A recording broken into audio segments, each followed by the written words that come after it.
It has long been said that passionate beginnings foment destructive ends, and Fëanor's hubris was to bring with it the fulfillment of this old adage as the First Age of Middle-earth came to an end. The sinking of Beleriand and the raising of Númenor from the darkest depths of the vast ocean bookended this forever altered Middle-earth. The Second Age of Middle-earth, in contrast to its precursor, began with a period of relative calm and prosperity. However, as was the recurrent theme in Tolkien's writings, a Dark Lord was soon to rise and bring with it a crushing end to such a peaceful epoch. In this series, we will detail the intervening period of the Second Age, from the direct aftermath of Morgoth's downfall right up to the usurpation of the role of Dark Lord by his former lieutenant Sauron. Lord of the Rings takes an angle on fantasy where magic isn't so common, and it's the deeds of heroes big and small that change the world. But if you want to take your D&D campaigns in the opposite direction, with more magic, check out our sponsor today, Ellis's Guide to Magic. This is a companion book for D&D 5th edition that brings an overhaul and expansion of magic. As well as providing 150 plus new spells, Dragon Queen Ellis, Master of Dream Magic, explains to you a whole new magic system for crafting bespoke spells on the fly with all kinds of tactical uses. There's also a dynamic summoning system, new magical items, potions and poisons, but that's just the little stuff really, as the book also brings in major content additions. There are 4 new classes: the Valar Witch, specializing in potions and curses, the Summoner, who brings magical allies to your aid, the Scion, who uses magic to enhance their combat skill, and the Arcanologist, who uses cunning machines and alchemical explosives to deadly effect. And that's still not all, with new enemies, villains, subclasses, lineages, and a whole new dragon brood. Well, there's plenty to unpack for expanding your D&D campaigns, all wrapped up in this beautiful book. To get it, head to the Kickstarter linked in the description as soon as possible. The earliest period of the Second Age was one dominated by efforts of construction and consolidation in the aftermath of the Great Sundering wrought by the War of Wrath. In the first year of the Second Age, the Grey Havens were founded, and the population looked to Círdan to lead them forward. Likewise, the Kingdom of Lindon was founded in that same year by Gil-galad, who ruled as the High King of all the elves who had not gone into the west following the defeat of Morgoth. The Noldor dwelt primarily within Follindon, whereas the Sindar and those green elves who elected to remain in Middle-earth dwelt in Halindon, a fiefdom ruled by Celeborn. However, tensions still ran high amongst the elves of that time, as a number of the Sindar, who preferred not to live under the rule of Gil-galad and his Noldor, went east to live alongside the Sylvan Elves, who were their Telerin kin. It is also likely that the surviving Edain resided alongside their elven counterparts until Númenor was raised from the watery depths.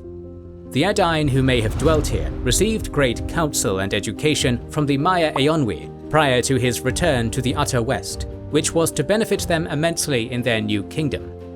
Of the Edain, the House of Beor had nearly been killed to a man in the gargantuan struggle they waged against the Dark Lord. Therefore, what remained of this once mighty clan merged with the Hadorians, and the unified group they assimilated into became the Númenóreans, under their first king, Elros, son of Eärendil, for the Valar had taken pity upon the Edain for their great suffering in a conflict which was never of their making.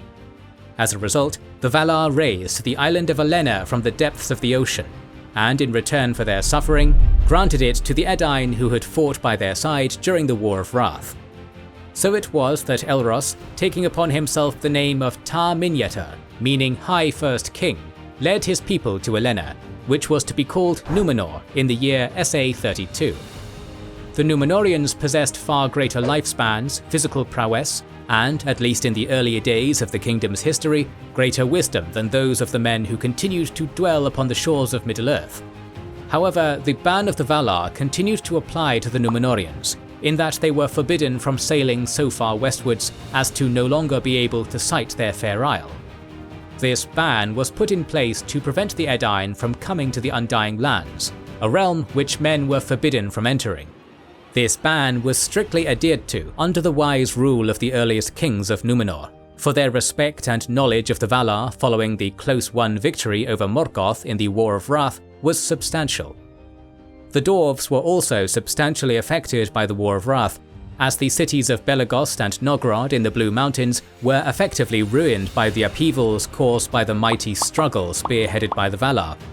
This caused the denizens of these cities to begin to migrate in SA40 to Khazad-dûm, the realm of Durin's folk, effectively abandoning the homes which had sheltered them through the tumultuous First Age. This influx of Broadbeams and Firebeards positively impacted the culture of Daradelth, as they brought with them a substantial number of fine smiths and artisans. The chronicler, however, does not detail whether the remaining clans remained separate and distinct in their new home, or if the groups were to effectively merge into a homogeneous Dwarven identity.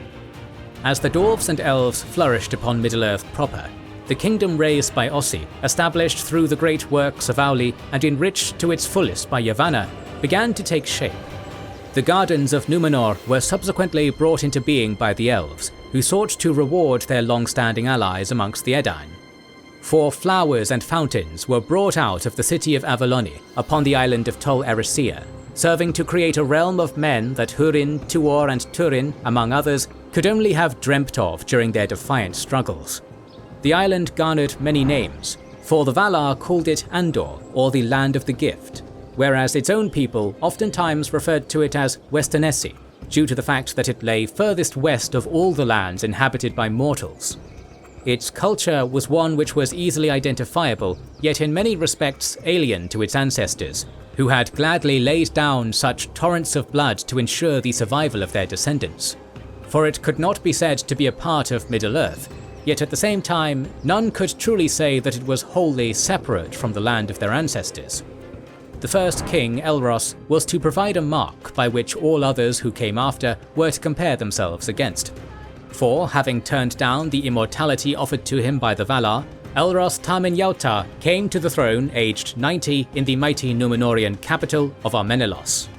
The blade Aranruth, which had once been sheathed at the side of Elros's great-great-grandfather, Thingol of Doriath, the ring of Barahir, and the axe of Tuor all became heirlooms of the kings of Númenor.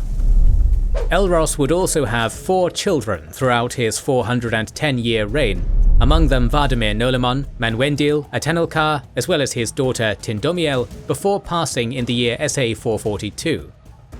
Vardamir Nolemon was noted to be a scholar of exceptional talent, who despite his position as the eldest son of the king, desired not to rule, but only to continue his studies.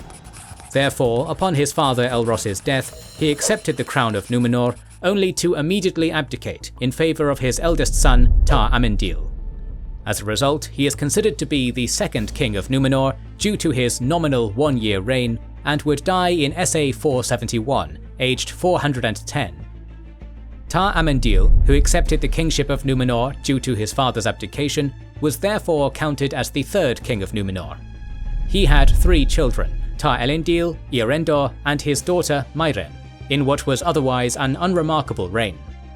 The main reason his reign had been recorded as one of note in the annals of Númenórean history is due to events which occurred on the mainland unbeknownst to the king or his subjects. Sauron had begun to reassert himself in Middle-earth, beginning in the year SA 500, when he began to develop the first tendrils of strength which would be required in order to assume his role as heir apparent to the legacy of the defeated Morgoth. A stark contrast to his previous cowering before the host of the Valar and begging at the feet of Eonwy, which caused him to flee and hide rather than face his judgment in the utter west. Tar Amendil surrendered the scepter of Númenor in the year SA 590, by which his eldest son, Tar Elendil, was to come to the throne. Tar Elendil's reign was more noteworthy than that of his predecessor, for the Númenóreans during his kingship, being the fine mariners that they were, began to embark on great voyages from their fair isle. It was therefore in the year SA 600 that the captain of the king's ships, Viantor, led such a voyage to the mainland of Middle-earth for the first time in the history of Númenor. Upon landing, they discovered groups of men who spoke languages which, although related to the Númenórean tongue, differed greatly in what came to be known as Aduanic. After some deliberation, Númenórean scholars declared that this was due to the fact that these men were descendants of the fathers of the Edain. Known as the Atanatari, these men had not crossed over the Ered Luin and entered into Beleriand during the First Age, instead slowly migrating following the conclusion of the War of Wrath. Tar Elendil's succession also had some bearing over the future of the kingdom, as during his reign he had 3 children, the eldest daughter Silmarien, a middle daughter Isilmi, and the youngest son Irimon. Under the ordinary suppositions of full cognatic primogeniture, the throne should have passed to the eldest, Silmarien. However, this was not to be the case, as the laws of Numenor at the time followed the guiding principles of agnatic primogeniture, which effectively prevented women from ruling, and as a result, the eldest son yet youngest child assumed the kingship in SA 740, ruling as Tar Meneldur. Silmarien would then marry a nobleman of the vast port city of Andúnii called Elitan, and together they bore a child named Valandil, who became the first lord of Andúnii. It is from this lineage of Valandil's subsequent descendants that the lines of the exiled kingdoms of Arnor and Gondor trace their ancestors. It is also presumed that upon the succession, the blade Narsil, in conjunction with the Ring of Barahir, passed from father to daughter, eventually finding its way into the hands of a certain Aragorn, son of Arathorn. Tar Meneldur's reign was marked by further expansion of the Númenórean navy, exemplified by his son Aldarion establishing the Guild of Venturers to further such expeditions east. This guild would come to be one of the most powerful of all organizations on the island, as the Númenóreans continued to embrace their seafaring nature. During his reign, friendly relationships were established with the men of Middle-earth, who the Númenóreans called Middle-men, as opposed to their own identifier of Edain, or High Men. These diplomatic entreaties were supervised and supported by the elves of Lindon, under Gil-galad's stewardship. A great many voyages were undertaken, which led to the first Númenórean settlements being established in Middle-earth. These temporary wayposts, unbeknownst to the mariners, would eventually become the core regions of the kingdoms in exile, Arnor and Gondor. These settlements also allowed greater contact with the Middle-men, with such interactions eventually causing the Aduanic language to merge with that of the Númenóreans, establishing Westron speech. Simultaneously, during the reign of Tar Meneldur, the kingdom of Eregion was founded by the Noldor in the year SA 750, where it was to be ruled by Galadriel and Celeborn from the capital Ostin-Ethil. This kingdom lay just outside the western gate of Khazad-dûm, and a firm friendship was soon established between the Noldor and Durin's folk, who were continuing to expand the subterranean kingdom as they continued to prosper from mining and trade. Thus it seemed that all the races of Middle-earth had found a prosperous peace for themselves in the aftermath of the devastating conclusion of the First Age. However, this was not to last, as a great evil had begun to arise once more in the east, one which would bring death and devastation once more to the free peoples. However, this is a tale for our next video on the history of the Second Age, which will focus on the return of Sauron, the corruption of the Númenóreans, and the inevitable slide toward suffering and great sadness upon the shores of Middle-earth. The next few videos in this series will be dedicated to the efforts of the new Dark Lord to establish his dominance over all of Middle-earth, but we're planning to cover the battles of many other fantasy, sci-fi, and space opera universes, so make sure you have subscribed and pressed the bell button. Please consider liking and sharing, as it helps immensely, and don't forget to comment. We'll try to read and respond to every comment, as we want to know what you think about this video and which videos you hope to see in the future. This is the Wizards and Warriors channel, and we'll catch you on the next one.